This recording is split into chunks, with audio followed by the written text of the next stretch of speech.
Assalamualaikum warahmatullahi wabarakatuh. Apa kabar Ananda sekalian? Semoga Ananda sekalian dalam keadaan baik-baik saja. Alhamdulillah, pada hari ini bisa bertemu kembali dalam materi ilmu pengetahuan sosial. Sebelum mengawali pembelajaran kali ini, marilah kita berdoa terlebih dahulu agar pembelajaran lancar bermanfaat bagi kita semua. Berdoa dipersilakan. Pada dasarnya, sebuah negara membutuhkan kerjasama dengan negara lain, termasuk Indonesia. Indonesia tidak bisa hidup sendiri. Indonesia memerlukan bantuan dan kerjasama dengan negara lain. Mereka melakukan interaksi sosial untuk mewujudkan kerjasama dengan negara lain. Untuk berhubungan dengan negara lain, Indonesia memerlukan yang namanya kerjasama internasional. Kerjasama internasional adalah kerjasama yang dilakukan antar negara dalam rangka memenuhi kebutuhan rakyat dan kepentingan yang lain dengan berpedoman pada politik luar negeri masing-masing. Untuk lebih jelasnya, mari kita simak materi berikut ini. Adapun tujuan pembelajaran kali ini yaitu yang pertama, peserta didik mampu menjelaskan sejarah berdirinya ASEAN. Yang kedua, peserta didik mampu menganalisis kondisi keuangan di negara ASEAN. Association of Southeast Nations atau ASEAN merupakan organisasi yang beranggota negara-negara di kawasan Asia Tenggara. Organisasi ini terbentuk berdasarkan Deklarasi Bangkok yang ditandatangani pada tanggal 8 Agustus 1967 oleh 5 negara, yaitu Indonesia yang diwakili oleh Adam Malik, Malaysia yang diwakili oleh Tun Abdul Razak, Singapura diwakili oleh S. Raja Ratnam, Thailand diwakili oleh Tanan Koma, dan Filipina diwakili oleh Narcisco Ramos.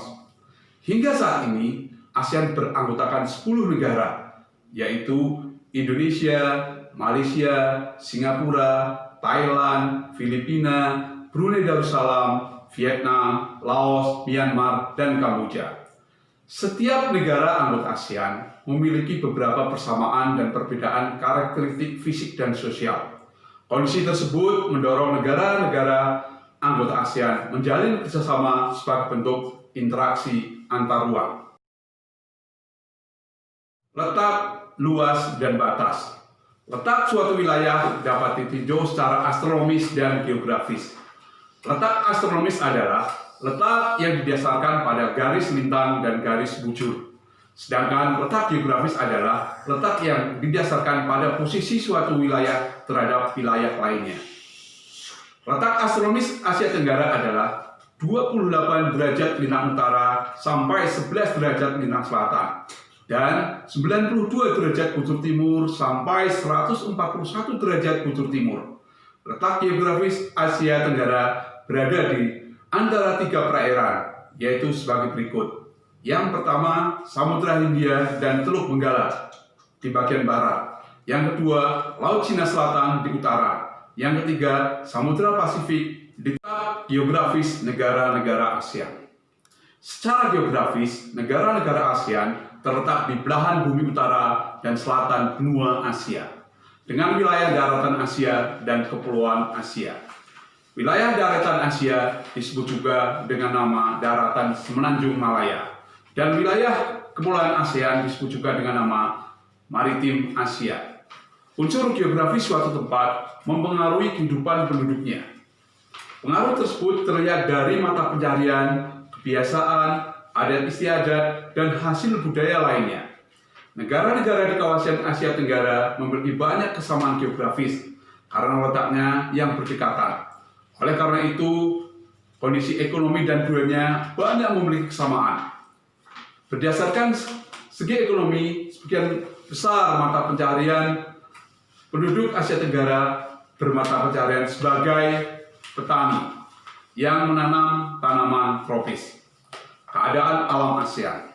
Unsur geografis merupakan keadaan alam di muka bumi yang membentuk lingkungan hidup manusia.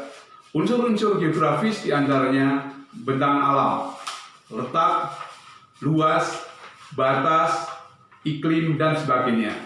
Unsur geografis merupakan salah satu objek geografis. Objek geografis digolongkan dari dua, yaitu objek geografis fisik dan objek geografis non-fisik. Luas wilayah Asia Tenggara beserta wilayah perannya adalah 4.511.167 km persegi. Keadaan iklim. Iklim merupakan salah satu unsur geografis. Iklim adalah keadaan rata-rata cuaca dalam jangka waktu lama dan meliputi daerah yang sangat luas. Iklim ada dua jenis, yaitu iklim matahari dan iklim fisis. Iklim matahari adalah keadaan iklim yang didasarkan pada letak suatu wilayah terhadap garis astronomis. Wilayah Asia Tenggara secara astronomis terletak antara 28 derajat lintang utara sampai 11 derajat lintang selatan. Hal ini berarti wilayah Asia Tenggara berada di daerah beriklim tropis. Hanya sebagian kecil kawasan Asia Tenggara yang beriklim subtropis, yaitu Myanmar bagian utara. Mata pencaharian penduduk. Sebagian besar penduduk di kawasan Asia Tenggara bermata pencaharian sebagai petani, kecuali Singapura. Sebagian besar penduduk Singapura bekerja dalam bidang industri dan perdagangan. Industri jasa, keuangan, dan perdagangan merupakan sektor andalan ekonomi Singapura. Alhamdulillah. Demikianlah Anda semua, kita telah menyelesaikan pembelajaran ilmu motivasi sosial untuk kali ini. Semoga bermanfaat bagi kita semua. Bapak berharap Anda semua bisa mengunjungi negara-negara ASEAN sehingga menambah rasa syukur terhadap Allah Subhanahu wa Ta'ala. Wassalamualaikum warahmatullahi wabarakatuh.